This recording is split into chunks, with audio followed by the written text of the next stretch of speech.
Hey guys, tonight we're heading back to a time where your chances of becoming a world-changing scholar were about the same as finding a Wi-Fi signal in a dungeon. You wake up freezing, probably wrapped in a sackcloth that smells like old barley. And no, you can't read not even your own name. A rooster screams somewhere outside like it's being mugged. There's no clock, no bed frame, and definitely no morning latte. Just your straw mattress, your cold feet, and a vague dream of someday maybe learning Latin, if your village isn't burned down first. So, before you get comfortable, take a moment to like the video and subscribe, but only if you genuinely enjoy what I do here. And hey, let me know in the comments, where are you watching from? And what time is it right now? Now, dim the lights. Maybe turn on a fan for that soft background hum. And let's ease into tonight's journey together. You trudge outside, your wooden shoes clacking on frozen mud. The school, if it exists at all, is a leaky chapel run by a half-blind priest who once saw a Latin Bible and now considers himself an educator. And you're a poor peasant's kid. Your main skills are herding goats and not freezing to death. But something inside you is itching to understand the scribbles you've seen carved into church walls. You think, maybe that's power, knowledge, escape. Spoiler alert, it isn't. It's mostly disappointment and drafty cloisters. But still, you dream. You can't just go to school. The idea of free public education is about 200 years away. If you're lucky, someone teaches you a few letters in exchange for chicken eggs or manual labor. If you're really lucky, the village priest doesn't whack you with a stick when you forget how to conjugate a ma. The few people who can read, they treat it like a superpower. And technically, it is. In the Dark Ages, let's say roughly 500 to 1000 AD, the literacy rate was somewhere between 1% and 3% in most regions of Europe. That's assuming the scribe taking the census could spell the word percent.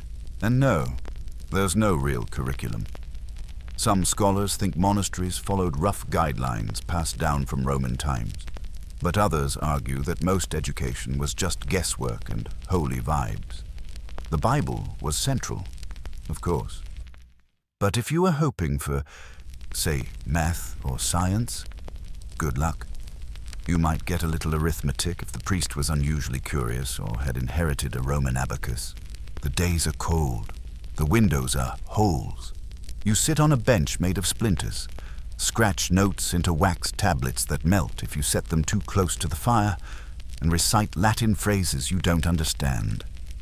There's no recess, unless you count chopping wood so the school doesn't freeze. And yet, somehow, you persist. You've heard that monks know everything, that they have giant rooms full of books and that they spend their lives writing. You don't know what they write about, or how they get paid. Spoiler, they don't.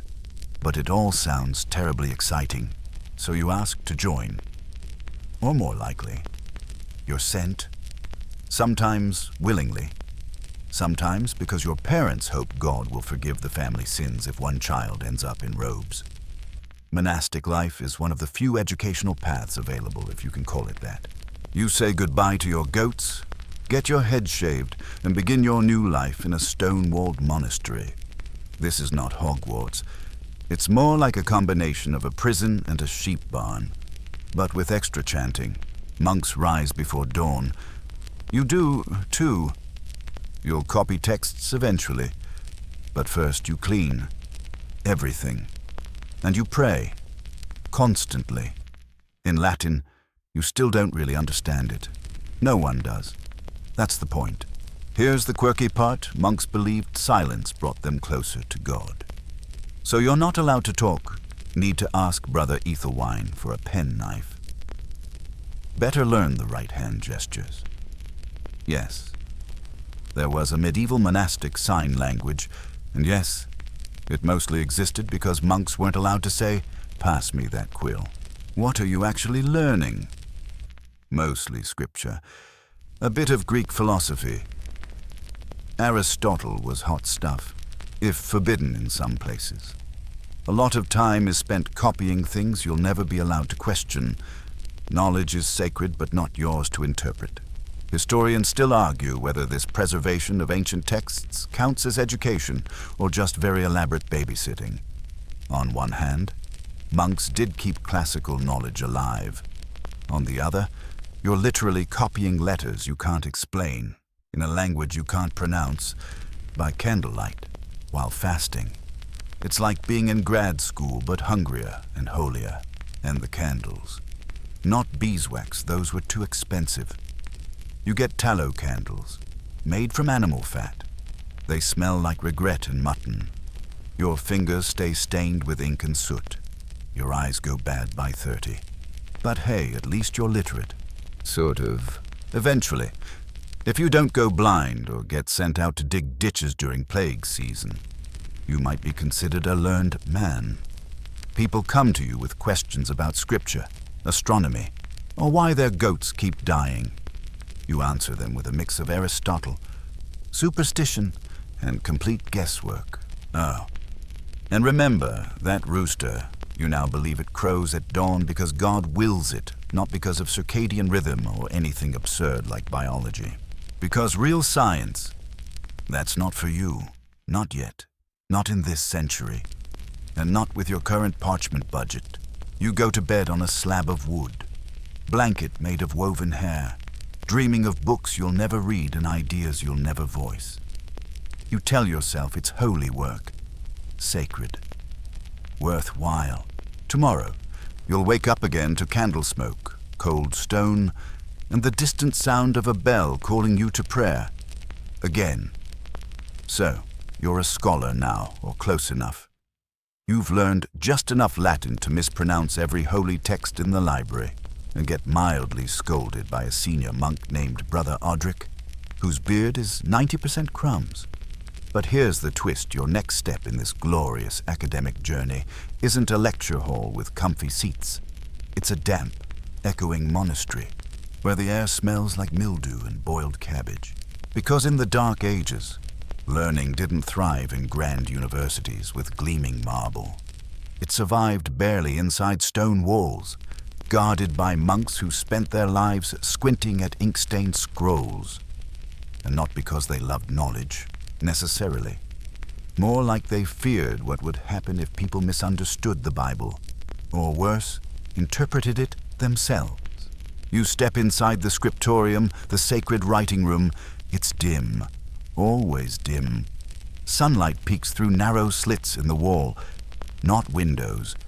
Windows are for castles, not monk caves.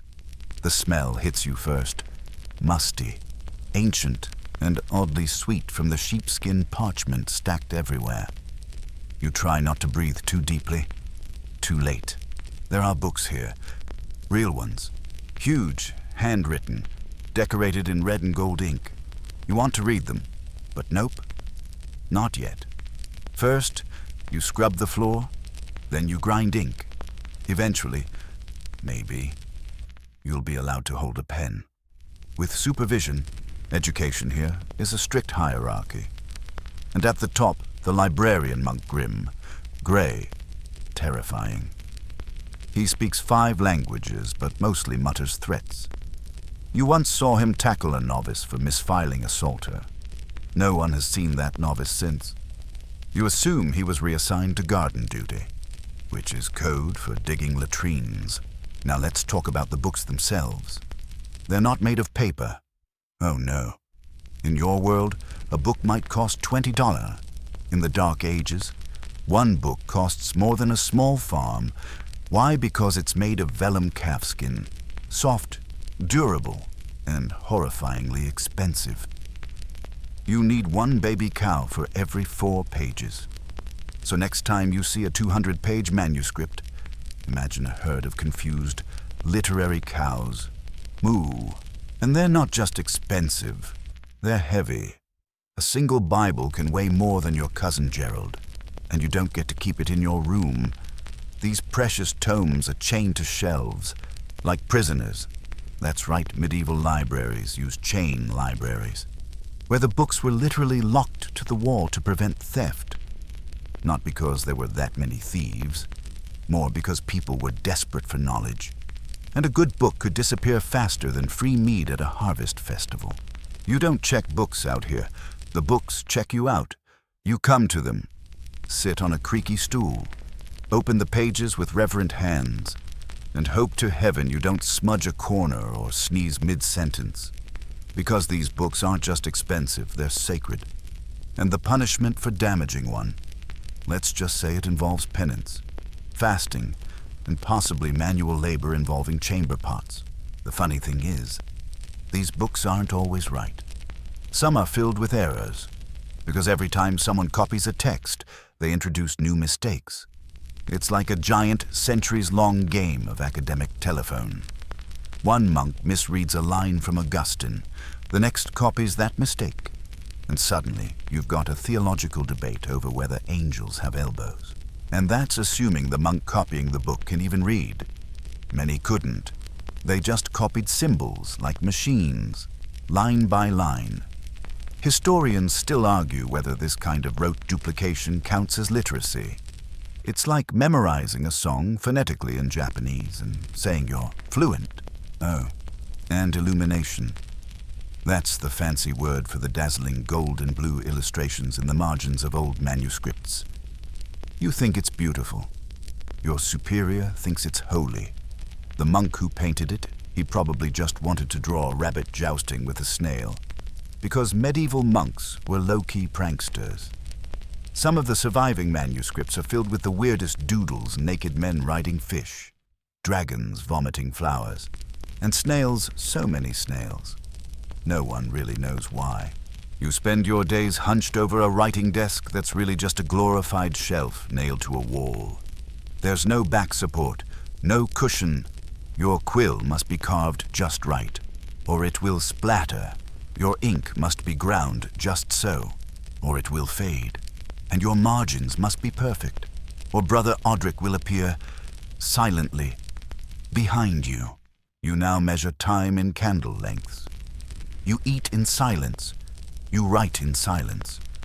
You sleep in silence except when your fellow novices snore like wounded walruses. And you begin to dream in Latin. Not fluently, of course. Just enough to panic when you forget a declension mid-dream. There's one bright moment, though. Once a week, the abbot allows a reading from a new text if one arrives. These are rare moments of joy, like story time, but for people who've taken vows of poverty. You gather in the cold chapel, wrapped in itchy robes, and listen as a droning voice recites a passage from Boethius or Isidore of Seville. You don't always understand it. No one does. But it's something. It's new, and that means everything. Still, you can't help but notice the people in charge of your education seem less interested in your ideas than your obedience. You start to wonder if this is what learning is supposed to feel like. Heavy, tedious, sacred. Yes, but also strangely hollow. You try asking a question once, about a contradictory passage in 2 different Gospels. Brother Odric's silence speaks volumes. You're not here to ask. You're here to copy, to preserve, to suffer, for the glory of God and the sanity of your supervising monk. So you go back to your stool, dip your quill, scratch out another line. Your fingers are cramping. Your candle is low. You're 19 years old. And you've written the same sentence about original sin 14 times. And you wonder, just briefly, if this is what greatness feels like. Your fingers are calloused now, not from swordplay or heroic quests, but from writing the word Deus over and over again in 5 different sizes, depending on which monk is overseeing you that week. Your ink-stained hands have forgotten what clean water feels like, and your spine has developed a permanent monk hunch. But you keep going, because there's nowhere else to go. You see, you're a scholar. That's the label they've given you. It sounds fancy, but it mostly means you're someone who copies things in silence and gets yelled at when you sneeze on Holy Scripture. And outside these stone walls, no one even knows what a scholar is. The average peasant thinks you're some kind of monk wizard, or possibly possessed. It doesn't matter. You're not allowed to talk to them anyway. Here's a secret despite all the quiet and all the candles. Life as a medieval scholar isn't peaceful. It's anxious. You're always one ink blot away from being reassigned to garden duty. Or worse, manuscript repair. That's when you scrape old text off vellum so someone can reuse it. Yes, books were so rare they had to be recycled. It's called a palimpsest, and it's the scholarly equivalent of being told to erase a Picasso so someone can doodle their shopping list. Historians still argue whether these palimpsests represent a tragic loss of ancient wisdom or a practical necessity in a world where cows weren't exactly free. Either way, you quickly learn to recognize the horror of thin, reused pages. They feel different, look haunted, like they know what they used to be. And you're not alone in this struggle. Around you are other novices, each trying not to fall asleep mid-copy. You develop friendships through glances, sighs, and the occasional secretly passed wax tablet. Once, someone scratched a joke in Latin on yours about a bishop and a goat. You didn't laugh out loud, but you felt it. It's not all misery, though once a month, the abbot hosts a theological debate. You gather in the cloister, warmed by a single brazier, while two older scholars politely argue about whether God can create a rock so heavy that even he can't lift it. This, apparently, is what passes for cutting-edge philosophy in your time. And that's when it hits you. This isn't education the way you imagined it. It's preservation. Your job isn't to discover anything. It's to keep old knowledge from dying. You're a human photocopier, a slightly underfed, very flammable photocopier. You've heard rumors of libraries in distant lands, places like Constantinople, where scholars actually discuss ideas, not just transcribe them.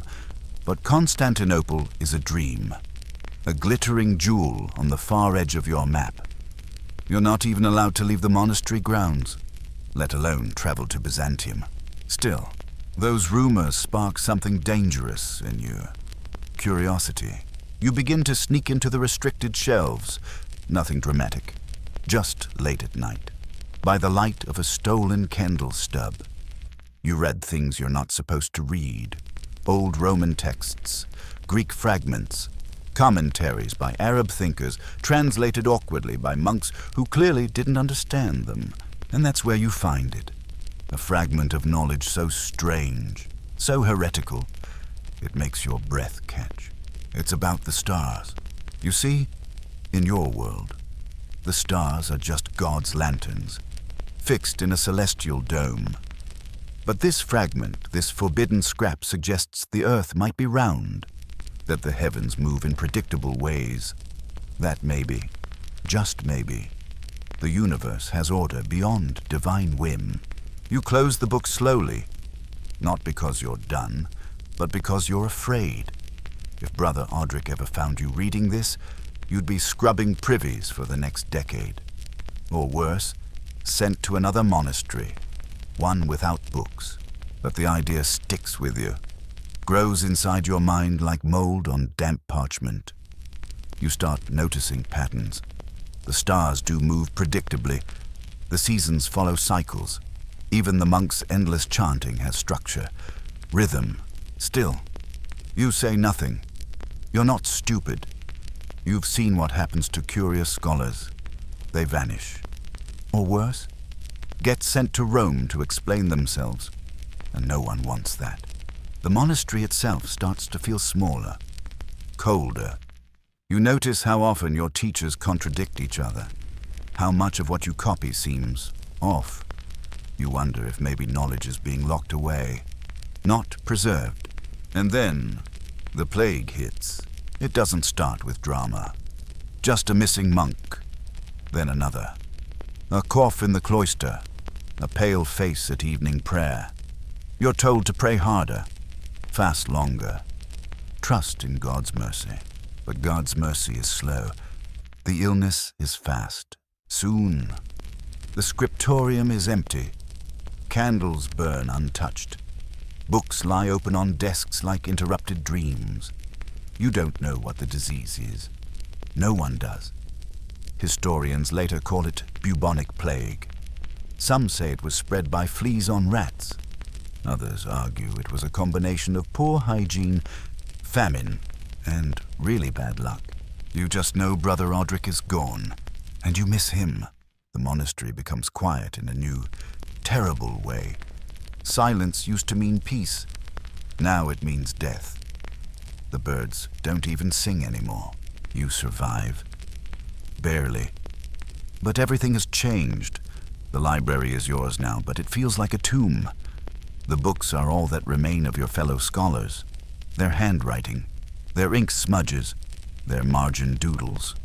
It's haunting, and yet oddly hopeful, because now you're in charge. You begin to reorganize the texts, group them by topic, not author. You start adding your own notes in the margins, carefully, quietly. You even begin translating a few into the vernacular, despite the unspoken rule that scripture must remain in Latin. Historians still argue whether this marks the beginning of something new, a shift toward Renaissance thinking, or just the desperate actions of one bored monk with survivor's guilt. You don't care. You're doing what you can. For the first time, you feel like a real scholar, not just a copier, a thinker, and somewhere out there, beyond the fog, you hope someone else is doing the same. So here you are, left alone in a half-empty monastery, surrounded by books that nobody else is alive to read. It's quiet, too quiet, and you can't decide whether the silence feels sacred or suffocating. You wander the corridors like a ghost, fingers brushing cold stone, ears straining for a chant that no longer comes. The routine is still there, the bell still tolls at dawn and dusk. But most days it feels like it's ringing just for you.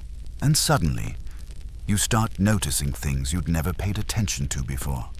Like how the ink dries faster when it's cold, or how the damp creeps in from the northern wall first, or how many of the books have been copied. Poorly. Whole sections skipped. Margins misaligned. Latin mangled so badly even Cicero would weep. You're beginning to see the cracks in the grand illusion. This whole system, the scriptorium, the prayers, the chained books, it's fragile. You once thought of knowledge as eternal. Now, it seems like a candle in the wind, sputtering in the drafty corners of history. The problem, you realize, isn't just the scarcity of books. It's the sheer number of errors in them. Most manuscripts have been copied and recopied so many times that they're barely coherent. Some sentences just stop midway. Others repeat themselves like a monk with memory loss. And you don't even want to start on the marginalia, half of which are notations like, "This is wrong," or the timeless favorite, "God help whoever reads this." Historians still argue whether medieval scholars understood just how flawed their texts were. Some say they were well aware and just did the best they could. Others think they were blissfully ignorant, too cowed by tradition to question anything written in old ink. But now, you are questioning it.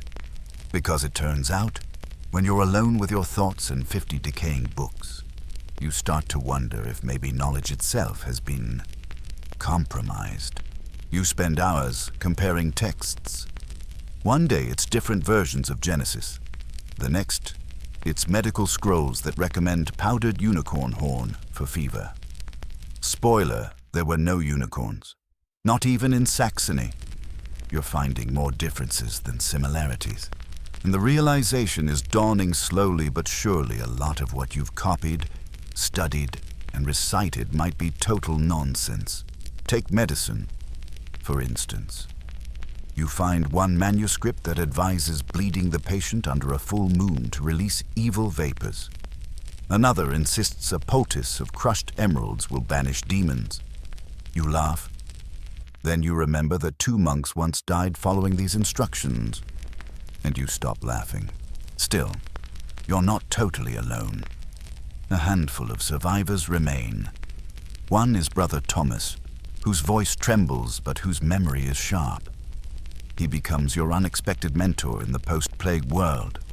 He teaches you how to read between the lines, how to recognize when a text has been translated from Greek to Latin by someone who didn't speak Greek, how to spot when a chapter's been added centuries later by a zealous monk with too much time and not enough supervision. Thomas also shows you a secret stash, a wooden chest hidden behind a loose brick. Inside, texts not sanctioned by the abbot, heretical texts, pagan philosophy, even a love poem, scandalously detailed. Your heart races as you read the opening line. My sweet, your eyes outshine the stars. You didn't know people in books could feel like that. The more you read, the more the world opens up. Not just the theological debates, but the science, the poetry, the unfiltered humanity. You find a treatise by an Islamic astronomer who charted the stars with precision that makes your candlelit scrawls feel like cave art. You find a Greek philosopher who argued that atoms make up everything, even your miserable wool robe. And it hits you, you've been living in a copy of a copy of a copy, a shadow world of hand-me-down ideas, some noble, others warped beyond recognition. The real world, the one with curious minds and radical questions, is somewhere else entirely. Maybe in Baghdad, maybe Alexandria. Definitely not here. Still, you do what you can. You make careful notes. You start cross-referencing texts. You even develop your own system of symbols to mark dubious passages like a medieval version of Wikipedia's citation needed. And in doing so, you begin something bold, dangerous. A catalogue.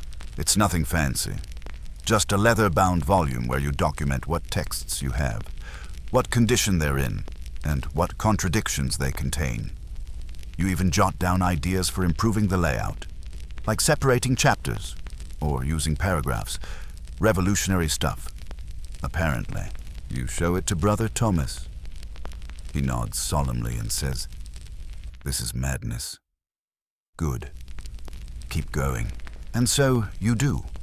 Every day, you risk ink stains, scoldings, and possibly excommunication to make these books make sense. You add headers, you fix grammar, you sneak in footnotes. Once, you even add a joke in a theological margin, just to see if anyone notices. No one does, but it makes you laugh. Of course, you're still terrified. Knowledge here is sacred. Messing with it, even to correct a blatant error, feels like sacrilege. You know monks were burned for less, but something in you has changed. Maybe it's the solitude, maybe it's the trauma, or maybe it's the quiet thrill of realizing that no one's looking over your shoulder anymore. You begin to dream again, not just in Latin, but in what-ifs. What if books were small enough to carry? What if people could write in their own language? What if a farmer could understand the stars? What if learning wasn't locked behind stone and silence? Historians still debate when exactly the seeds of the Renaissance were planted. Some point to Italy. Some say it began with Petrarch, or Dante, or the rediscovery of Aristotle. But maybe, just maybe, it started with someone like you, alone in a dying monastery, reading a suspiciously poetic margin note, wondering if the world could be more. Because even in this dusty, forgotten corner of Europe, something is stirring. You can feel it, not in trumpets or declarations, but in soft candlelight and ink scratches, in broken spines and repaired pages, in the silent defiance of one scholar who dares to write. This part might be wrong. The days are getting shorter now, but not because of winter. It's the shadow of time that falls differently when your only companions are parchment and echoes. You've become something else entirely less of a person, more of a curator of forgotten things. The outside world has moved on, if it was ever aware of you to begin with. But one morning, something strange happens. A rider arrives. Not for you, of course. No one ever comes for you. But he bears a letter sealed with waxen urgency. The monastery doors creak open like they've forgotten how hinges work. and you watch from the cloister as the few remaining monks gather to read the message. And you hear it. The bishop requests assistance. Scholars. Records destroyed in fire. Your heart skips. Scholars outside this place. By evening, you're summoned. You're not sure if you're excited or terrified, but you pack anyway. A small satchel. 3 books. Ink. Quills. A sliver of wax for sealing. Brother Thomas hands you a folded parchment. Take this. Use it only if you must. Inside is a letter of protection. His name is on it. A bishop's seal. It's more valuable than any scroll in your bag. You leave the next morning. It's your first time beyond the monastery in years. The world is louder, filthier, and more colorful than you remembered. The roads are rutted. The air smells like wet livestock, but the people they move, they laugh, they swear with creativity. No one quotes Augustine. You're escorted to a nearby priory, one that fared slightly better in the chaos. There, the bishop has gathered scholars, or at least anyone who can read Latin without bleeding from the ears. Some are younger than you, some older. None seem particularly hopeful. You're all seated in a dim, smoky hall that smells like wax and wet wool. The bishop stands before you, eyes sunken from lack of sleep. We lost everything. Charters, land records, tax rolls, histories. We need to rebuild. Rebuild. You stare at the others. They stare at you. And then something wild happens. You get to work. There's no scriptorium here. No formal desks. You sit at whatever table hasn't collapsed. Quills are scarce. Ink is worse. One man is using crushed berries. Another has dyed his own urine. You pretend not to notice. You start organizing what remains. A few charters, fragments of ecclesiastical law, one copy of Boethius, slightly singed. You set up a rough catalog system using symbols and page counts, the way you did back in the monastery. It's crude, but it works. And then comes the best part, new material. You're tasked with recording events of the last 2 decades, the plague, the harvest failures, the local warlord who declared himself king of the hayfield and ruled with a pig on a leash. It's messy, contradictory, and sometimes hilarious. But it's living history. For the first time, you're not copying the past. You're recording the present. And it feels amazing. Of course, not everyone is thrilled. Some of the clergy think chronicling local gossip is beneath the dignity of scripture. One canon insists you only write in Latin, despite the fact that half the scribes are barely fluent. There's arguing, pages torn in protest, ink pots thrown in frustration. It's like university, but with more lice. Historians still argue whether this surge in local record-keeping was born from desperation or genuine curiosity. Some call it the proto-humanism movement. Others dismiss it as medieval admin work with delusions of grandeur. But you're too busy trying to remember how to spell catapult in Latin. You also start noticing the other scholars. There's Hilda, who writes so fast her pages look like birds nesting. She used to copy saints' lives, but now she's documenting crop patterns. There's Alain, a Frenchman with terrible breath but a gift for storytelling. He's creating a map of nearby settlements. It's wildly inaccurate, but it's the first map you've ever seen that includes a tavern and a place labeled "Do Not Go Here." You bond over scribal injuries, ink-splotched fingers, cramped shoulders, the soul-crushing moment when you realize you've spelled divine as divine on 20 pages. You begin teaching, too. A local boy with bright eyes begs to learn his letters. You show him how to form an A. He beams like you gave him a sword. And then it happens. One afternoon, as the others argue about whether it's Ioannis or Johannes, you pull out a text from your bag. One of the forbidden ones, the Arabic treatise on astronomy. You place it gently on the table. Everyone goes quiet. Is that Greek? Someone whispers. No. You reply, Arabic. The priest scowls. Heathen stuff. You look around, then say the bravest thing you've ever said it's accurate. They don't excommunicate you. Maybe it's the bishop's protection letter. Maybe it's the fact that no one wants to lose another scholar. Either way, you're allowed to keep it. Cautiously. Privately. That night, you copy a section on the movement of the stars. You pair it with the Latin translation of Ptolemy's tables. For the first time in your life, you write side-by-side comparisons of two world views, not to declare one as blasphemy, but to understand, and in that moment, surrounded by snoring scribes, half-eaten turnips, and ink that smells vaguely like tar, you feel something rare. Hope that knowledge doesn't have to be locked behind walls. That curiosity might survive the plague, the fire, the church, and even the spelling of catapult. That learning isn't just a candle flickering in the dark, it's a wildfire waiting for the right spark. You fall asleep that night with ink on your face and stars in your mind. The next few months are a strange blend of exhaustion and exhilaration. You wake before the sun, squinting at parchment through candlelight. Your back aches, your eyes blur, but your mind is on fire. For the first time, you're not just preserving knowledge, you're curating it. You're shaping what the future might believe about the past. And, let's be honest, you're doing your best not to mess it up. But as with all things medieval, progress is slower than molasses on a January morning. For every decent record you piece together, 5 more are lost, chewed by rats or smeared by careless hands. Your catalog grows, but so does the chaos. One day, you're summoned to help translate a charter from the days of Charlemagne. The Latin is so degraded it might as well be Klingon. Every other word is abbreviated into oblivion. The script curls like a drunk spider's handwriting. You squint for an hour before finally announcing, "This says something about sheep." I think.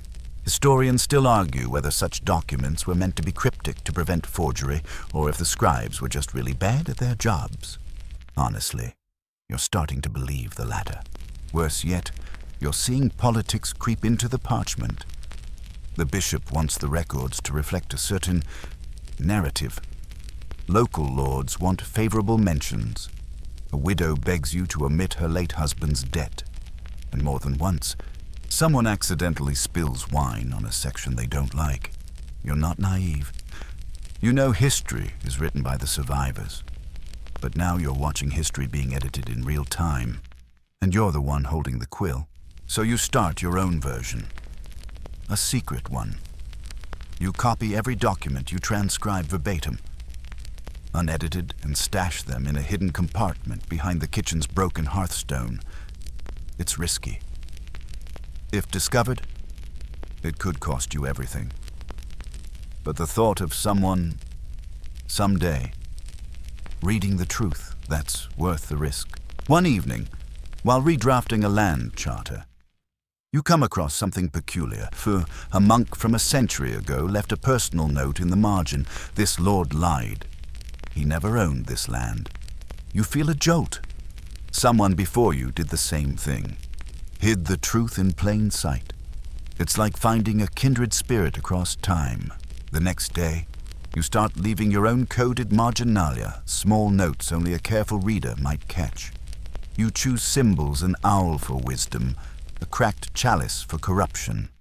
It becomes your little rebellion, your secret system of red flags for the future. Meanwhile, the priory grows louder. More people are arriving. Clerks, scribes, young would-be scholars. It's becoming crowded and noisy, but alive. You overhear someone say, "I heard they're doing this in mines now, too." Another mentions Paris, Bologna, Salerno. Apparently, your tiny records room is part of a movement. And then one day it happens. You're introduced to a traveling merchant scholar named Matteo. He's brought something wrapped in waxed cloth and tucked carefully beneath his cloak.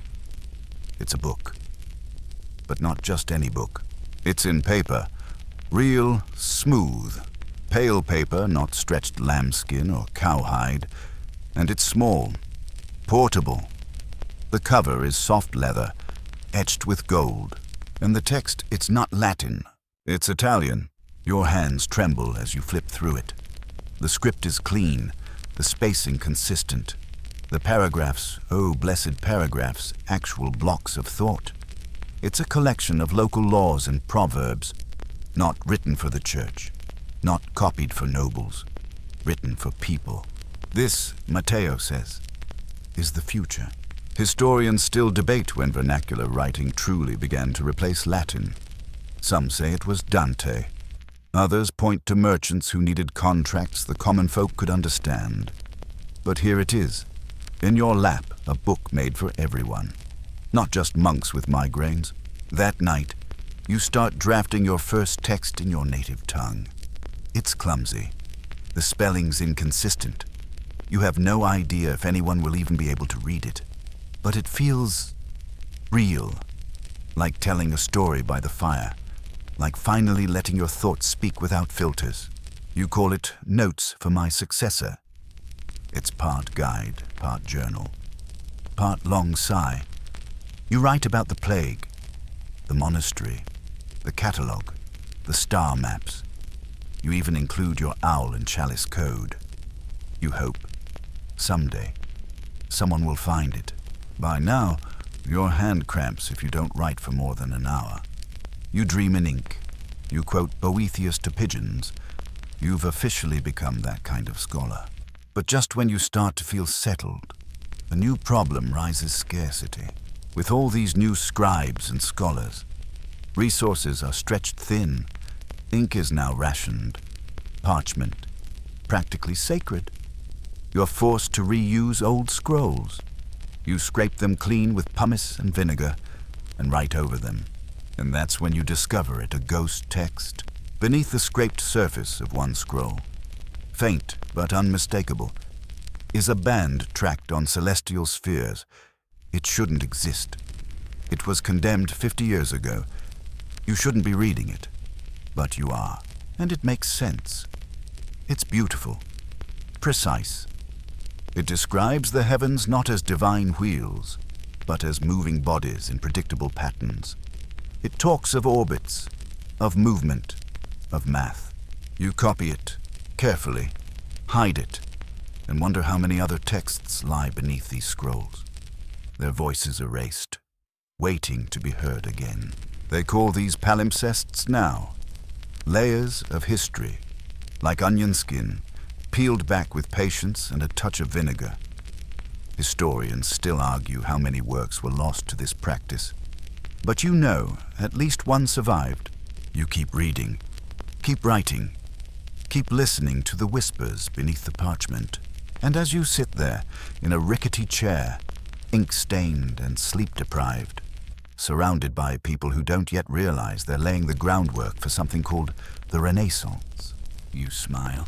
Because maybe life does suck for a scholar in the Dark Ages. But maybe you're the reason it won't suck forever. You're not sure exactly when the Priory stopped feeling like a stopover and started feeling like a home.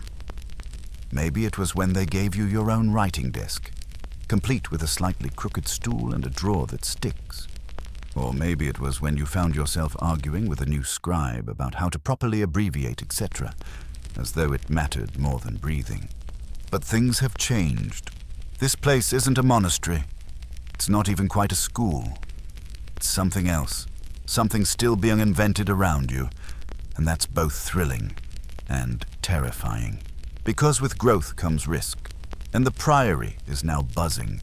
More people, more eyes, more opportunities for things to go sideways, like the day someone found your hidden truth copies behind the hearthstone. You nearly had a heart attack. Turns out it was just the kitchen boy looking for a spoon. He didn't understand a word of Latin. Still, you moved the stash just in case. And then, one morning, the bishop arrives. You haven't seen him in months. He looks older, thinner, and his robes are dusted with road grime. He walks through the halls with a slow, appraising eye. You follow him at a distance, trying not to look guilty, even though you're sure he can smell heresy at 50 paces. In the scriptorium, he stops at your desk. He lifts one of your texts, the astronomy chart, the one comparing Latin and Arabic interpretations. He studies it for what feels like a week. Then he says, very quietly, "This is dangerous." You freeze. He lowers the parchment, but necessary. You exhale so hard your ribs creak. Historians still argue how tolerant the church truly was toward foreign knowledge. Some point to scholars like Adelard of Bath, who translated Arabic works. Others insist it was always a tightrope walk between curiosity and condemnation. In your case, it seems the bishop has chosen to look the other way for now. That's the strange thing about this time. Censorship isn't always a fire and pitchfork affair. Sometimes it's just quiet erasure. A note lost, a scroll misfiled, a text copied one fewer time than needed. So you become even more meticulous. You develop a double filing system, one for the official records and one hidden behind a panel in the floorboards. You recruit Hilda, who's become quite good at calligraphy, and Alain, who still draws villages with happy pigs, to help maintain it. You trust them, mostly because they've also been scolded for writing things too interesting. The three of you form a kind of underground scribal circle. You meet at night, share discoveries, trade scraps of forbidden texts. There's even a secret knock, 3 quick raps. Then a pause. It's ridiculous. It's childish. It's the most fun you've had in years. You start to dream bigger. What if this catalogue you're building could spread? What if there were other scholars in other towns doing the same thing? Could you standardize how texts are filed? Create a shared language of symbols, categories, references. You draft a proposal? Carefully, quietly. Then send it with a passing merchant to a scholar in Paris, someone you corresponded with briefly after the fire. It takes weeks, months. No reply. And then, one rainy morning, a package arrives. Inside your original proposal, annotated in neat, tiny writing, suggestions, improvements, praise, and at the bottom, a single line. Let's build something they can't burn. You laugh, out loud. It startles the novices. From there, things accelerate. You establish a loose correspondence network. Letters take forever to arrive, and sometimes don't arrive at all. But it's something. You're sharing ideas across borders now. You're part of a movement, a secret one. Sure, but real. You begin to suspect that knowledge isn't just surviving the Dark Ages, it's learning how to hide in plain sight. Of course, there are setbacks. The bishop, while mostly supportive, draws the line when someone tries to catalogue secular ballads. We are not recording drinking songs. He growls. So you record them anyway, just in the margins of official tax rolls. You figure the future deserves to know about the one-legged fiddler who beat a baron in a singing contest. There's also a plague scare. Not a full outbreak, but enough to send everyone into a panic. Half the scribes flee. The kitchen staff disappears. You're left with Hilda, Alain, and 3 terrified novices who can barely hold a quill. You don't sleep much that month, but you do write feverishly, as if death were knocking, because maybe it is. The plague doesn't come, but the fear lingers. It changes you. You start keeping a daily log, not just of texts and translations, but of events, moods, whispers. You write about the weather, the dreams you remember, the smell of mildew in the hallway. You record things that seem mundane, because you've learned that history often hides in the quiet spaces. Historians still debate whether these types of personal logs, sometimes called monastic diaries, were common. Most didn't survive. Too trivial, too fragile. But yours is hidden in the hollow leg of an unused lectern. You're not risking it. One entry, dated October 13th, reads rain again. Found a beetle in the ink. Hilda swears she saw a comet. Alain insists it means the French king will marry a goat. Must research medieval omens. Another reads new text from Paris arrived. Mentions an old Arabic poem comparing knowledge to light. Wonder if it can be translated alongside Augustine. You're not just a scholar anymore. You're a weaver, stitching together cultures, centuries, contradictions. Sometimes it feels like too much, like you're juggling torches in a dry barn.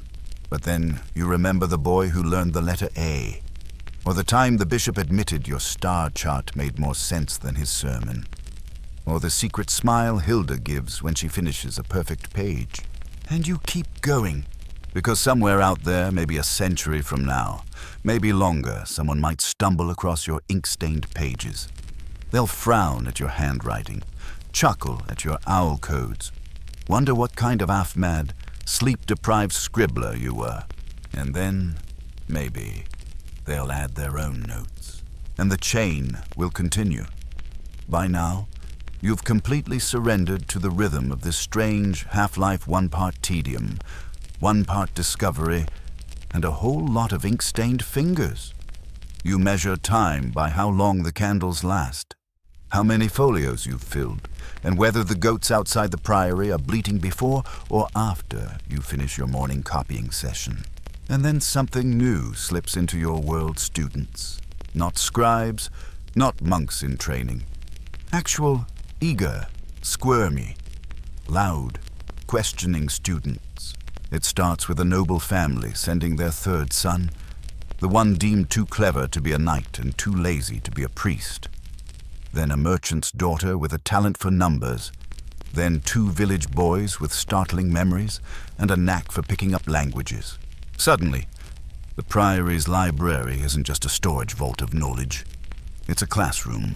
Except, spoiler alert, it was never designed for teaching. There's no chalkboard, no desks, no neat rows of anything. Just rickety tables, a few worn benches, and walls that echo every whisper into a full-blown thunderclap. You teach hunched over parchment, swatting away the occasional curious mouse, and hoping nobody knocks over the ink again. And here's the kicker. Nobody trained you how to teach. You fumble through the basics of Latin grammar, stumble over Euclidean geometry, and completely botch your first attempt at explaining Aristotle's logic. The students look at you like you've just tried to summon a demon by conjugating the wrong verb. Isn't this supposed to be about wisdom? One of them dares to ask. You pause, then mutter, yes. And sometimes wisdom starts with looking foolish. Historians still argue whether early educators in the Dark Ages had formal training or just made it up as they went. You're living proof of the latter. But something strange happens after that disastrous first week. It gets better. The students ask sharper questions. They challenge your interpretations. They write their own commentaries in the margins, often filled with wit, doubt, and sometimes unflattering doodles of you. You begin to enjoy it. You even develop a kind of curriculum, though calling it that is generous. Mondays are for Latin, Tuesdays for copying, Wednesdays are philosophy, Thursdays, if everyone behaves, astronomy, Fridays, cleanup and recounting whatever Alain misfiled. There's one lesson that really sticks with them. You call it How to Read a Text That Wants to Lie to You. You show them how to question a source, check dates, look for inconsistencies. You watch their eyes light up when they realize they can see through the fog. 2. You've created critical thinkers. In the 12th century, may heaven have mercy.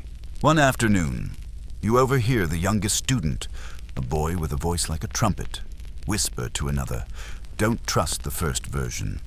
Master says even ink has bias." You're simultaneously proud and mildly insulted. Then one of them, the merchant's daughter, rewrites an old hymn to better reflect the changing seasons. It's beautiful, quiet, almost pagan in tone, which earns her a stern warning from the bishop. But you quietly copy it into your secret folio of texts too honest for the official shelf. Because you're noticing a pattern now. These young minds don't want just knowledge. They want to understand. They want meaning, connection, relevance. They're bored stiff by lists of saints' names, but utterly captivated by stories of travelers from Al-Andalus who studied medicine and mapped the stars. They groan through Latin conjugation drills, but they'll stay awake half the night debating whether fate or free will drove Caesar to cross the Rubicon. So you start leaning into that. You weave in stories from all over, translated tales from Persia, debates from Baghdad, even snippets from Norse sagas that somehow drifted south. You sneak them into the curriculum like contraband chocolate, and they eat it up.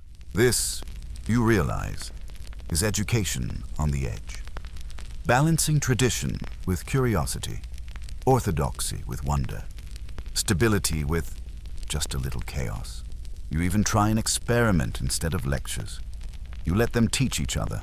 You assign one student the role of the scholar, another the critic, and a third the scribe.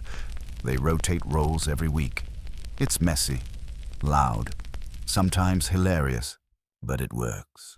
They stop passively absorbing and start building their own summaries, their own glosses, their own questions.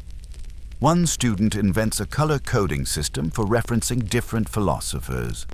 Another draws diagrams linking Galen's theories of medicine to herbal remedies found in the monastery garden. You see their minds stretch, bend, connect, and something inside you stretches too. Because even though your body's tired, your back's bent, and your robes smell permanently of candle smoke and mildew, you've never felt more alive.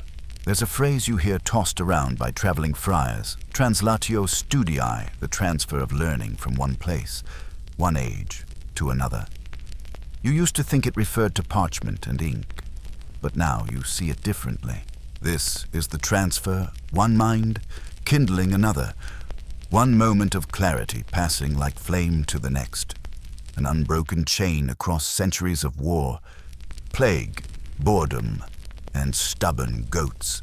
Historians still debate when Europe truly began to transition from darkness to light. Was it the Carolingian Renaissance, the 12th century Renaissance, the founding of universities? You have your answer. It began the moment a bored noble's son learned to ask why. And though you wouldn't say it out loud, too proud, too careful, you know you're not just a keeper of books anymore. You're a spark. And if your students carry that spark with them, whether to Paris or Padua, or just back to their own villages, then maybe this dim, drafty little corner of the world has done something remarkable after all. Not because of kings or crusades or councils, but because someone taught someone else how to think. It's during one of those thick, sleepy spring afternoons where the air feels like it's made of soup, and even the bees seem annoyed that the courier arrives with news. He's mud-splattered and half-starved, clutching a wax-sealed letter like it's a newborn. You break the seal and read it once, then twice. Your old friend in Paris, the one who scribbled, "Let's build something they can't burn," has news of a new experiment, an actual school. Not a monastery, not a noble's court, a place just for teaching, and more importantly, for arguing. They're calling it a universitas. You say the word out loud a few times, letting it roll around in your mouth like honey or heresy, depending on who's listening. And suddenly, everything changes. You're no longer just a quiet scribe with a side hustle in underground pedagogy. You're part of something wider, messier, and almost certainly doomed to be misunderstood by every bishop from here to Rome, but also possibly revolutionary. Historians still argue about exactly when the first universities began. Bologna, Paris, Oxford. The truth is, it wasn't a moment, it was a momentum, built slowly in places like your own smoky corner of Europe, where someone got fed up with ignorance and started teaching. So you start planning, because if there's going to be a school, you want your priory to be part of it. Even if it's just a distant cousin, you gather your fellow scribes, the students, even the wary older monks who still think learning anything beyond the Psalms is an invitation to Satan's wine party. You pitch them your idea, formal lessons, schedules, standardized texts, maybe even something wild like a debate forum. The room is silent. Then Alain clears his throat and says, "Only if we get a day off." "Deal. You convert the old goat barn, yes? That goat barn into a classroom. You sweep it out, prop up the sagging beams, and rig some makeshift benches from broken pews. It's ugly. It's damp. It's yours. And to your amazement, more students show up. Some walk days to get here. One is blind in one eye and has memorized half of Cicero. Another brings a battered scroll from Spain and insists on reading it aloud in a dialect nobody can quite place. They all want one thing, a place to learn, so you give it to them. Mornings are grammar and logic. Afternoons, theology or philosophy. Evenings are reserved for the open floor, where students ask questions and occasionally fall asleep mid-sentence. You institute a new rule if someone dozes off. The rest of the class gets to finish their sentence for them. It becomes a game. 1 week. A heated debate breaks out over whether cats have souls. It lasts 3 days, involves 4 different theological arguments, and ends with Hilda writing a parody sermon in which St. Jerome is reincarnated as a tabby. You secretly archive it under mildly heretical, but very funny. You're exhausted. Constantly. Your candle budget triples. You start having dreams where Aristotle yells at you for misquoting him. But it's working. You get a message from another priory 2 counties over. How did you start your classes? Then another, and another. Word is spreading, even if it travels at the speed of an arthritic mule. The dream is no longer just yours. And then, because this is the Dark Ages and the gods have a sense of humor, a famine hits. Crops fail. The rivers shrink. Prices rise. Half the students leave. A few stay but can barely concentrate. You're suddenly teaching logic to kids who haven't eaten in days. You shift gears. Classes become shorter. Lessons include herbal medicine and basic agriculture.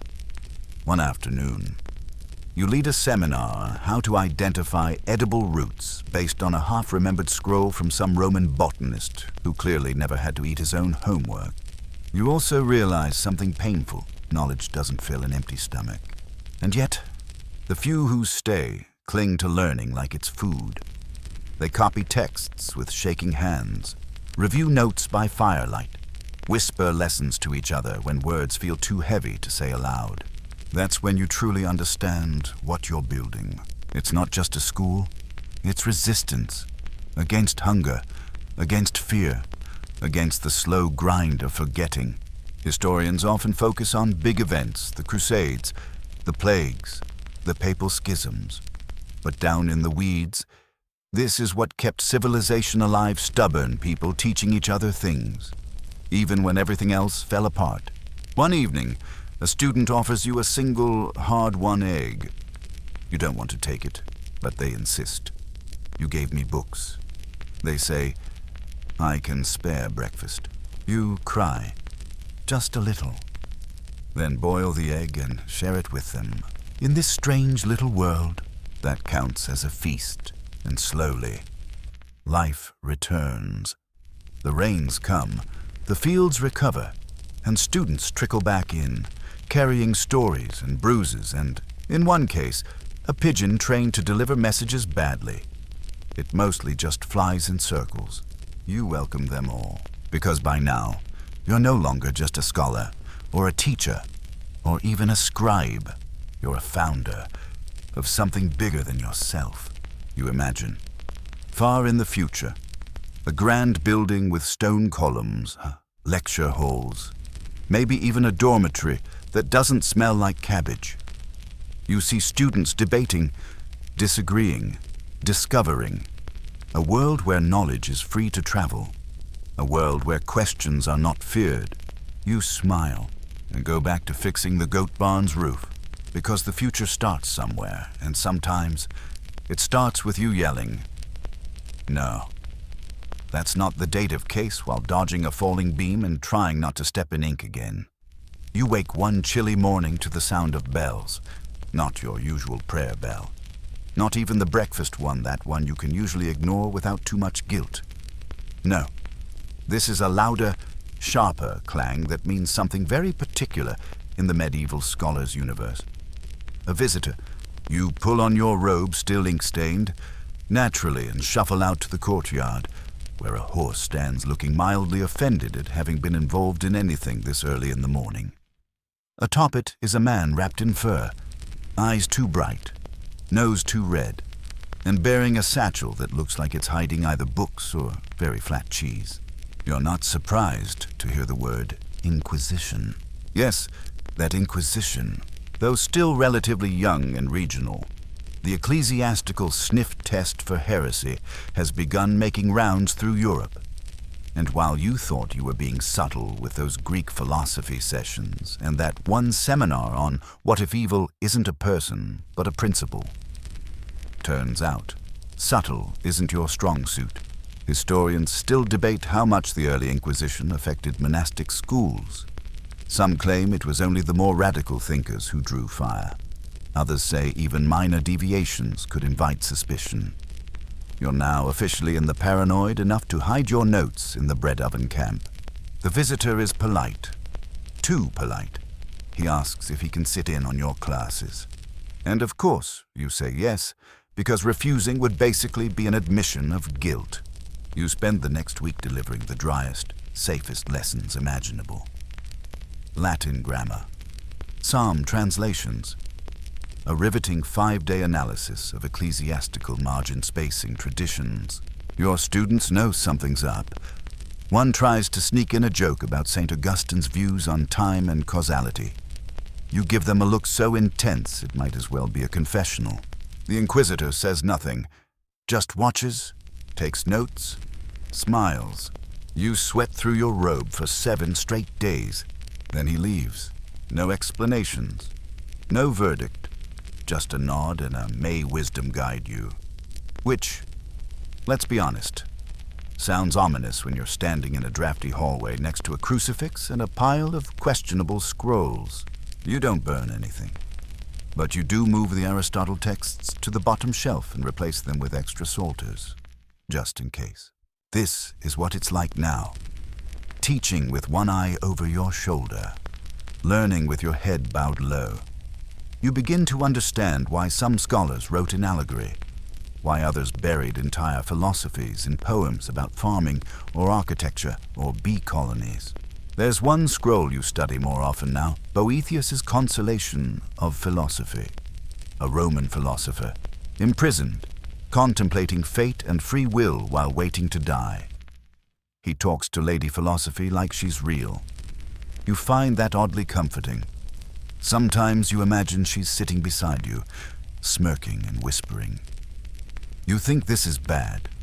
Try translating Plato under house arrest. There are bright moments, though. One of your students has created a secret signal, a scratch made near the margin of any particularly spicy idea. So others know to think twice before quoting it aloud. Another starts designing illuminated letters that contain hidden counter-arguments in their tiny border details. A dove in a capital P means this is actually Pelagius talking. A fox in a lowercase b means beware the bishop's view. It's academic rebellion, but make it art. And still, more students arrive. One young man walks all the way from the coast of Flanders, carrying a salt-stained copy of Avicenna's medical writings. Another has a smuggled translation of texts from the Jewish academies of Cordoba. They bring stories, accents, ideas.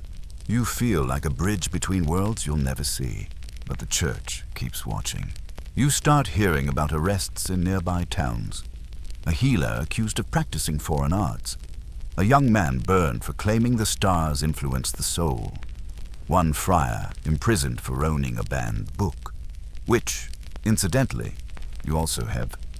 It's currently wedged under a table leg to keep it level. You debate whether to move it or leave it. You move the table. The balance becomes harder to maintain. You're caught between duty and curiosity, between faith and logic, between what the scroll says and what your instincts whisper. You begin to whisper back. At night, You revise your lecture notes in two versions, the official one and the real one. The students learn the same trick. You all become adept at code switching, not between languages, but between truths. The truth that's allowed and the truth that fits the evidence. It's exhausting. You realize you've become something strange, a teacher of secrets. Not blasphemies, not revolutions, just ideas honest, complicated, often boring ideas. But in this climate, boring ideas can get you excommunicated. One afternoon, a student asks a question that makes everyone freeze. If God made everything, did he make logic too? You feel a dozen gazes hit you like thrown rocks. The Inquisitor might be gone, but his echo lingers. You answer carefully. God made the capacity for logic, you say. Just as he made the tongue, but not every word that comes from it. The student nods. Everyone exhales. You make a note to water down next week's session on metaphysics.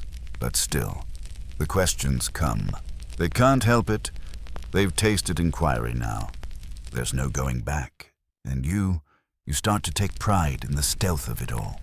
The craft, the knowing glances, the way a well-placed metaphor can say what a whole lecture can't. You feel like a scholar and a spy, a preacher and a puzzle maker. Historians will later romanticize your era as the slow dawn of reason. You describe it more like creeping across thin ice in the dead of night, hoping your breath doesn't shatter anything. But in all of this, there's something miraculous. The learning hasn't stopped. If anything, it's grown teeth. Because what you've taught your students without ever saying it aloud is that knowledge isn't just power, it's survival. It's how you carry meaning through danger. It's how you encode ideas into the cracks of the world, where even flame and dogma can't reach. And if one day the tide shifts, if safety returns, if thinkers can breathe again, those tiny cracks will widen, and all the hidden thoughts will pour out like spring rain. Until then, you keep teaching, softly, carefully, like planting seeds in a storm. The day begins with a knock, not the suspicious kind, not the clanging urgency of an inquisitor or a bishop's courier, just a soft, unassuming tap-tap at the door of your converted goat barn classroom. You open it, expecting one of your students to have forgotten their notes again. Instead, you find a boy, maybe 10 years old, holding a parchment so carefully you'd think it was made of lace. It's a letter, a request, actually, from a nobleman. He wants a tutor for his son, and he wants you. You blink, twice, partly because the idea of a scholar being valued by the upper class is still weird, mostly because this could be dangerous. Nobles don't always appreciate nuance. They tend to want definitive answers, preferably ones that justify their titles, their wars, and their extremely dubious tax policies. But it's also a chance, a real shimmering thread of opportunity. Patronage, resources, maybe even influence. Historians argue endlessly about the role of nobility in medieval scholarship. Some see them as suppressors of free thought. Others say, without noble coin.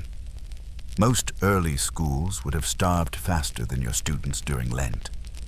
In your case, it's both thrilling and terrifying, like being handed a torch in a room full of parchment. So you go. You pack your texts, your notes, a few backup candles, and that one emergency scroll on Aristotelian ethics in case things get really awkward. The journey is short, but uncomfortable. The nobleman's estate is large and cold, with more stone than sense. You're greeted by a steward with the expression of someone who's been told to be nice to the smart person, but isn't thrilled about it. And then you meet your new student. Let's call him Gregor. Gregor is 12, wildly bored, and almost certainly smarter than anyone in the room, including you. He's already read every book in his father's library twice. He greets you with, "If God knows everything. Did he know I'd hate this lesson before you've even sat down? It's going to be a long month. You start slow. Latin drills, history stories, A little geometry, mostly to see if he likes shapes more than people. Turns out, he does. But he also likes logic and music and arguing, especially arguing. Soon, you're debating the nature of justice over porridge and trying to explain Plato while ducking the occasional sarcastic jab. You even catch his father lurking outside once, clearly curious. You suspect he expected chanting and obedience, not your half-dressed logic brawls in the study hall. And then Gregor does something unexpected. He writes, not a copy of a text, an original thought, a page-long argument on whether the soul experiences time. Sir, he gives it to you without ceremony, like it's a grocery list. You read it 3 times. It's not just clever, it's new, not revolutionary, but definitely not parroting the usual Augustine lines. It's him thinking.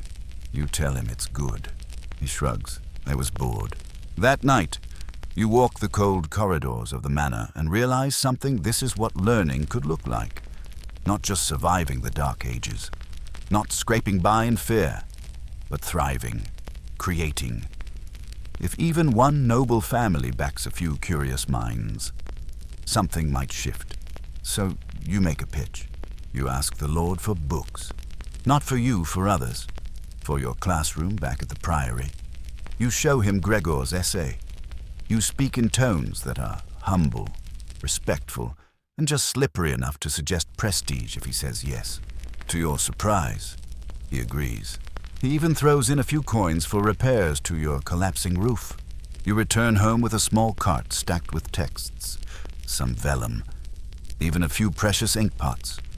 Your students stare at you like you've come back from the moon. It changes things. You now have a patron, not a full-time sponsor, not someone who cares about your curriculum, but someone with money who's willing to see what you do as valuable. Others take notice. One of the local merchants starts sending his son to your lessons. A knight, yes. A literal armored man with the emotional depth of a garden gnome asks if he can sit in on the bits about leadership. You say yes, and then panic write a lesson on Cicero that includes a subtle jab at war crimes. And so your strange little school expands. You take on older students, nobility adjacent, young women who shouldn't be studying, but whose parents are rich enough to not care what the bishop says. You hold private evening sessions just for them. Sometimes they bring better questions than the boys. You start writing guides, how to teach grammar, how to explain metaphysics without a heresy charge. Your notes become more structured. Your class is less chaotic. You're still in the goat barn, but now there's a system. You're a teacher, not just in the desperate Dark Ages sense, but in the legacy building, knowledge curating, pass it on before it dies sense. Of course, the challenges don't go away. You get into arguments with a local priest who thinks your curriculum is too Greek. One student runs off to join a cult that worships geometry. Long story.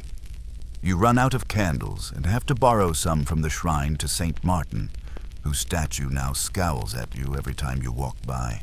But still, you teach. And Gregor, he keeps writing. By age 16, he's translating texts. By 17, he's arguing with clergy.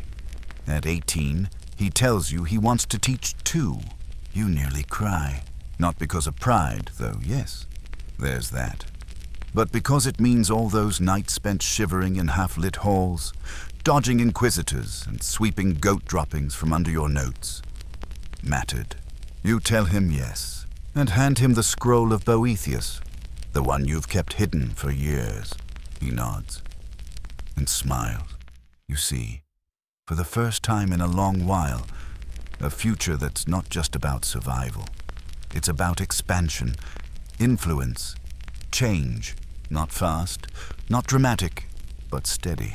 A scholar today, a school tomorrow, a system, maybe in 100 years. Your legacy will not be a monument or a title. It will be the quiet continuation of thought, passed from one calloused hand to another, kept alive in the minds of students who dare to ask, why? And that, somehow, makes everything worth it. even the goats. It's nearly winter when it begins the chill that crawls into your bones. Not just from the drafty windows, but from a gnawing realization your memory is slipping. At first, it's small things. You forget where you left your stylus. You can't recall whether you assigned Boethius or Isidore for that day's reading. Then, one morning, a student politely asks you to repeat a quote from Seneca, and it's gone completely. Just a blank wall where that sentence should be. You laugh it off, of course, muttering something about how even scrolls fray at the edges. But deep down, the silence rings loud. You're aging. Now, you might think that scholars were respected in their old age. You imagine them on benches surrounded by eager apprentices, doling out timeless wisdom, and sometimes that happens. But in the Dark Ages, not quite, because there's no retirement plan for a medieval teacher. No pension, no cushy abbey suite where you sip soup and recite Cicero into the sunset. When your mind starts to falter, or worse, your body does you just fade. Historians still argue whether elderly scholars were quietly revered or quietly replaced. The truth probably lies somewhere between being asked for advice and being ignored at meal times. But for now, you keep showing up. You write everything down now. Your lessons, your reminders, your own thoughts, anything that feels important. Your notes have notes. You've created a filing system with little ribbons red for logic, blue for theology, green for things you meant to say last week but forgot. It's not elegant, but it works. And students still come. Some are old friends, back to brush up on texts they once half understood. Others are strangers, wide-eyed and naive, carrying questions like lanterns into the dark. They don't seem to notice the pauses in your speech, or they pretend not to. That kindness might be the best gift you receive all season. Still, there are signs. Your hands tremble when you write. Your knees complain every time you kneel to retrieve a book. Your once reliable voice cracks in the cold, turning every lecture into a vocal high-wire act. It's undignified. You find yourself muttering more, sometimes just to remember what you walked into the room to do. You lose track mid-sentence. One night, you dream of a page, blank, endless, and no matter how hard you try, you can't write a word on it. You wake up sweating, so you prepare. You begin training a younger scholar to assist with your work. She's bright, focused, and speaks with the kind of confidence that makes bishops nervous. She's not from a noble family, just a merchant's daughter with sharp eyes and a habit of reading while walking, which has led to exactly 3 door-related injuries. She reminds you of Gregor, in a way only with better posture and far less patience for bureaucracy. You start letting her take over certain lessons, quietly at first. Would you mind explaining this passage becomes, could you lead this session becomes today. I'm just observing. Students adapt. Some even seem to prefer her clarity over your digressions. You don't mind? Not really. Well, maybe a little. But there's relief in it too. You no longer have to carry it all. Not the weight of memory. Not the fear of losing your mind before your books. And she asks good questions, the kind that challenge your assumptions. You start to think she might do more than continue your work, she might improve it. One evening, she asks if she can copy your scrolls. Not just transcribe them, compile them into a reference, a guide. You blink at her. No one's ever asked that before. Your scrolls have always been practical tools, not treasures. But now she's talking about preserving them, honoring them. You agree, of course. Together, you start sorting through decades of thought. Some of it's good, some less so. You even laugh a few times, rereading the nonsense you jotted down after too much sacramental wine. Why frogs symbolize rationality is a particular favorite. But in this mess, something becomes clear. You weren't just surviving the Dark Ages. You were building through them. With threadbare robes and patchy ink and more stubbornness than wisdom, you carved out space for questions to breathe. And that matters, even now, especially now, because you can feel the change coming. Slowly, like spring beneath the snow. More people can read. More want to learn. You hear rumors of new schools forming, not just in abbeys, but in cities, urban study halls, public lectures. One student even claims a scholar in Paris is teaching logic in the marketplace. You're not sure you believe that part, but you want to. You no longer teach every day, but you watch. You sit near the back of the room, wrapped in a cloak, sipping weak tea that tastes vaguely like boiled parchment. You listen. You nod. Sometimes you scribble in the margins of your apprentice's lesson plans, underlining where she's brilliant and circling where she's clearly plagiarized you. She never argues when you call her out. She just smiles. You think that's worse. You start writing something new. Not a lecture, not a treatise, a letter. To no one in particular. You begin. If you're reading this, you probably hate the weather and the food, and you've been awake for 32 hours, wondering whether the mind is part of the soul or a trick of nerves. It turns into a reflection on teaching, on failure, on how sometimes the smartest people leave the dumbest notes in the margins. You tuck it in a scroll case and label it for whoever's next. A few weeks later, one of your old students brings their child to visit. She wanted to see where the thinking started. They say, with a grin that doesn't hide the awe in their voice. You wave them in. You show the child your ink-stained desk, your collapsing stool, your treasured Boethius scroll that's now cracked at the spine. She listens. She doesn't understand much, but her eyes shine. And you think this is enough. Not fame, not monuments, not even certainty, but continuity. One mind touching another. You fade gently. No grand farewell, no flaming Viking funeral boat stacked with scrolls, just quieter mornings. And a little more time spent looking out the window, watching the students pass beneath. You once taught that knowledge was resistance, that thinking was rebellion. Now you know it's also a kind of peace. You wake one morning to an unfamiliar sound laughter in the courtyard. Not just polite, monkish chuckles, but the rolling, real kind. Students are clustered around a barrel fire, trading notes, discussing texts, and someone is actually playing a lute off-key. It smells like roasted chestnuts and burned paper. You hope it's not from your library. The world is changing. Not quickly, not evenly, but undeniably. You walk slower now. You lean on a stick carved from a tree planted the same year you arrived at the priory. Your knees click. Your hearing's not what it used to be.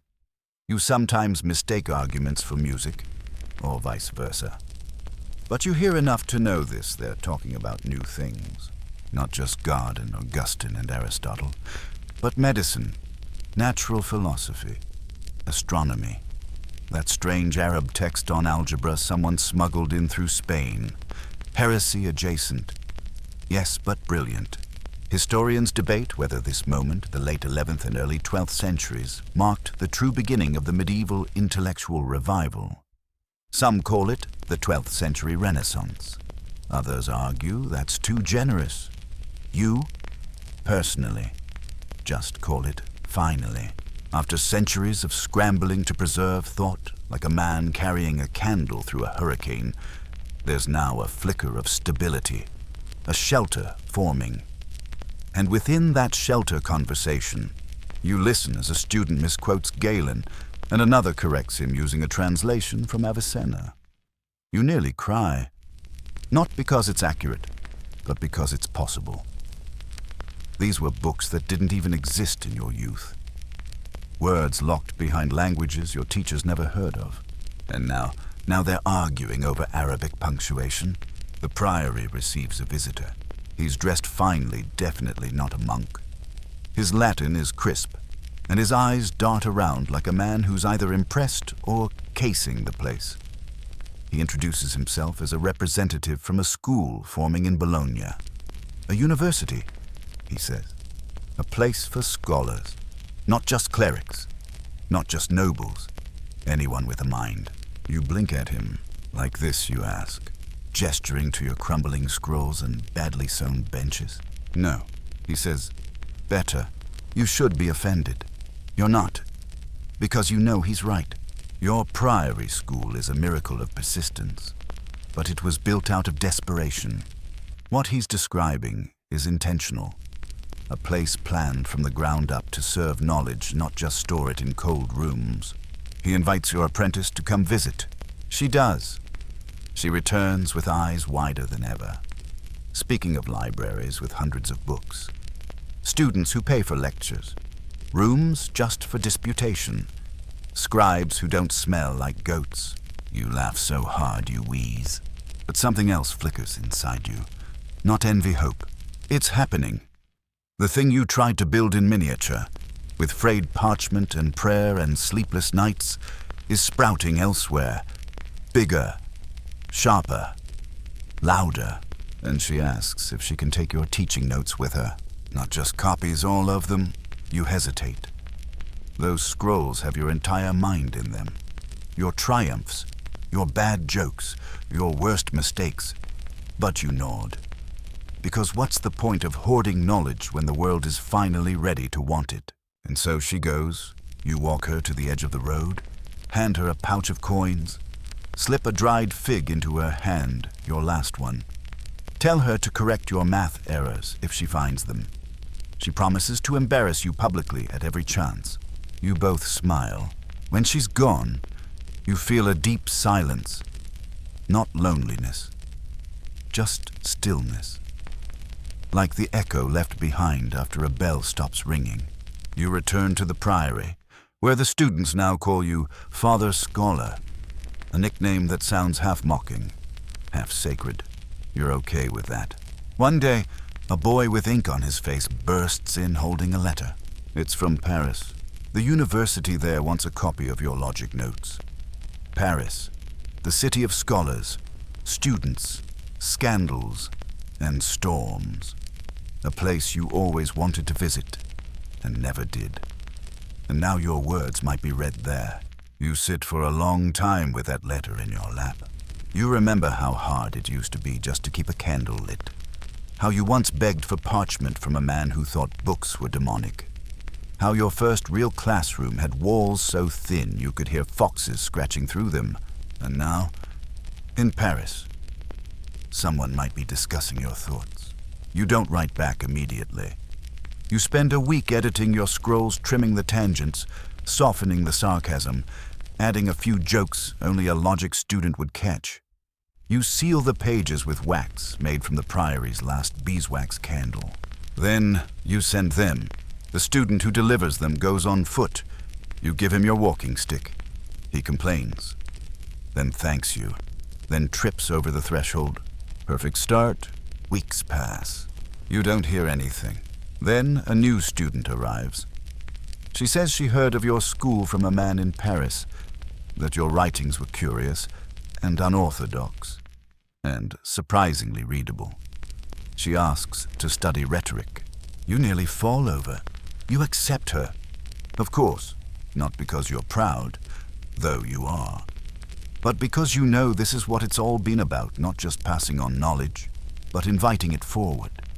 Saying yes to every strange, curious soul who knocks on the door. You still teach, less often, slower. But you're there, in the margins, in the footnotes, in the phrases students use without realizing they're quoting you, in the way the school survives, not by clinging to the past, but by opening windows into whatever comes next. Your classroom isn't just a room anymore. It's an idea. One that outlived goats, inquisitors, bad food, missing scrolls, and the weight of 10 unkind winters. And it still stands. So you sit, one quiet afternoon, under a thin tree with no name. You listen to the voices drifting through open windows, debates, laughter, lutes again, Unfortunately. And you smile, because for the first time in your long, ink-stained life, you know this with certainty. Life did suck for scholars in the Dark Ages. But somehow, through all that suckage, you lit a spark, and someone's carrying it forward. You spend your mornings now the way old scholars do best, shuffling through fading scrolls with shaking hands, breathing in that musty bouquet of mildew and ink, and trying not to sneeze onto the margins of Aristotle. The light filters in at an angle that reminds you of time passing, slanted, slow, inevitable. There's less noise in the mornings. The students sleep in now, those decadent, indulgent future philosophers. You chuckle when you think about how your generation woke before sunrise to scrub floors before copying a sentence of scripture. You remember burning your tongue on porridge that was more ash than oats. These students, they complain when the soup lacks garlic. Still, they're sharper than you ever were. One of them corrects your Latin conjugation. You pretend to be offended. Then you double-check your notes, find the error, and spend an hour wondering if you're slipping again. But the truth is, you're no longer afraid of that. You once feared the decline of memory more than death. A mindless scholar, you thought, was a tragedy worse than a burned library. But now you know even your worst mistakes are footnotes in a longer text, one written across generations. Historians still argue whether knowledge in the Dark Ages was truly preserved or simply paused. Was it a dark tunnel, or just a narrow one?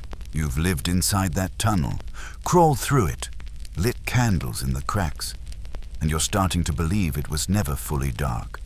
Just quiet, patient, waiting. The younger scholars don't ask your permission anymore. They come in with ideas, bold ones, dangerous ones.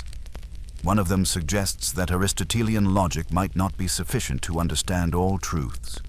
You nearly have a heart attack. Not from shock, from joy. You encourage them, even when you don't fully follow their arguments. Especially then. You know the worst fate for a scholar isn't being wrong. It's becoming a gatekeeper to curiosity. You refuse to be that.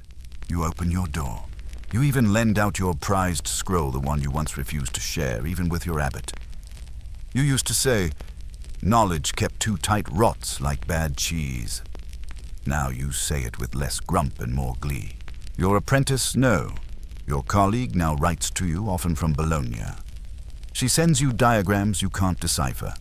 Stories of lectures interrupted by fire drills, actual fires, not metaphors. And one odd request: do you still have the frog essay? You do. You mail it, annotated with fresh jokes. She replies with a crude drawing of a frog holding a scroll and the caption, "Ribbit ergo sum." You laugh so hard your chest hurts. There's something profoundly comforting about becoming the footnote in someone else's story. You thought being obsolete would feel like fading, but it feels like rest. One evening, a storm rolls in. Rain lashes the stone like it's trying to scrub history away. Thunder shakes the beams. You brace a shutter with your chair and sit beneath your blankets, listening to the chaos outside and the soft voices of students upstairs, still arguing about Aquinas. You realize the rain can't wash this away anymore. It's too wide now. Too many minds, too many thoughts strung together like stars in a vast, unknowable sky. Your work, your whole exhausting life, wasn't just a lonely fire in the dark. It was a fuse. You remember how often you wanted to quit, when the ink froze, when your students left mid-lesson to join the military, when the bishop censored your debate over divine justice, when your own hand trembled too badly to write. And yet, here you are, still thinking, still learning, still laughing about frogs. There's a word you once copied, sapientia. Wisdom. It meant more than knowledge. It meant knowing what to do with knowledge. You didn't always know, but you tried. And now, you get to watch others try. You sit in the back of a lesson. A young teacher, one of your last students, is reading from your logic scroll. She doesn't credit you. She just says, "Some fool once wrote this." The class laughs. You don't mind, because every one of them heard it. There are more books now than you could ever read, more students than you could ever teach. The walls of the priory school are worn.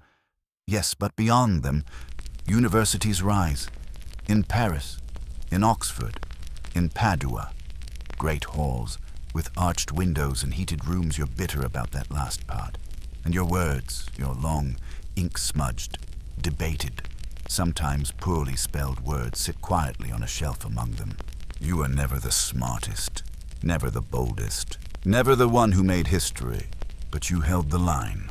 You protected the bridge between what was and what could be. That matters. You write one last thing, a single page, no name. Just. To anyone who reads, keep questioning, keep laughing, and always double-check your citations. You leave it tucked in the back of your scroll case. Someday, someone will find it, and maybe they'll smile.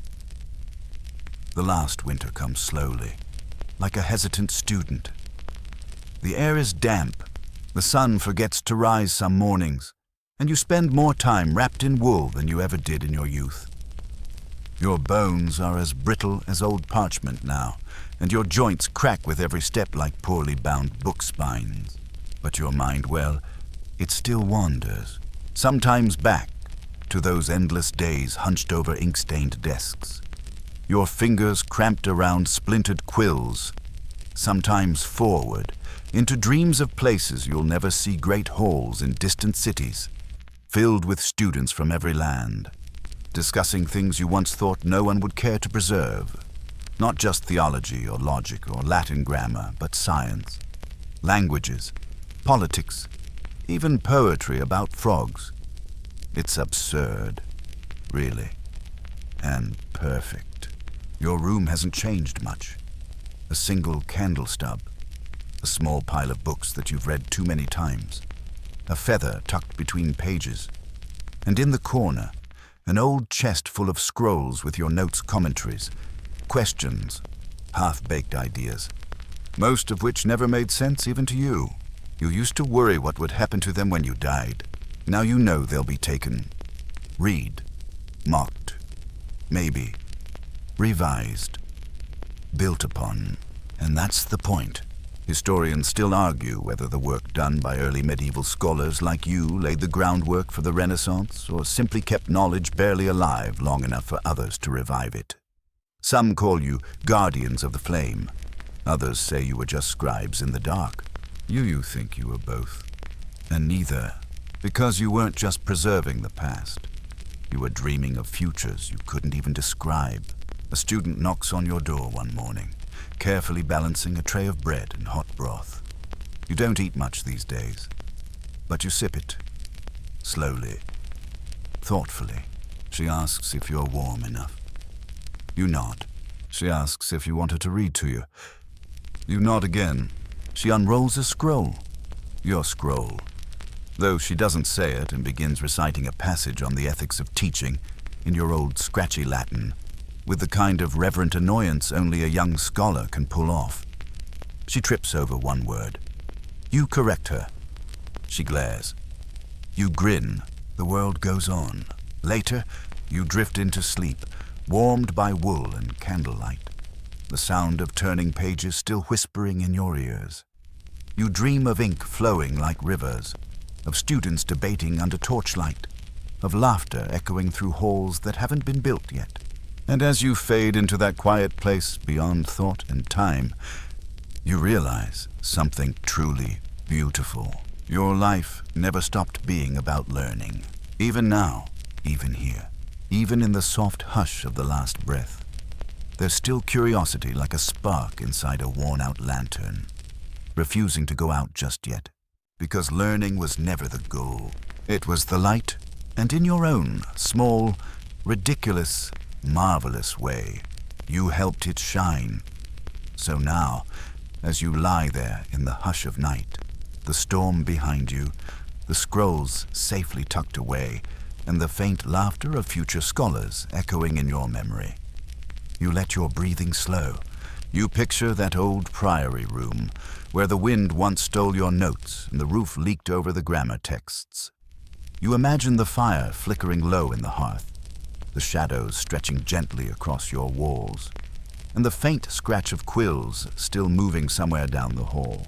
Everything is still now. You don't need to carry the weight of lost knowledge anymore. The candle has been passed. You held it through storms, ignorance, hunger, and boredom so deep it could swallow a monk whole. And now, others carry it farther. The world will keep turning. The questions will keep being asked. The arguments will continue louder, more absurd, more brilliant, and in some small corner of it all, your thoughts, your scribbles, your groan-worthy jokes about logic will echo on. So breathe deeply. Let the dust settle on the scrolls. Let the stories wander without you for a while. The darkness outside is just that, outside. In here, you're safe. You're warm. And the only sound is the faint turning of pages that go on without end. Close your eyes. You've done enough, little scholar. Sleep.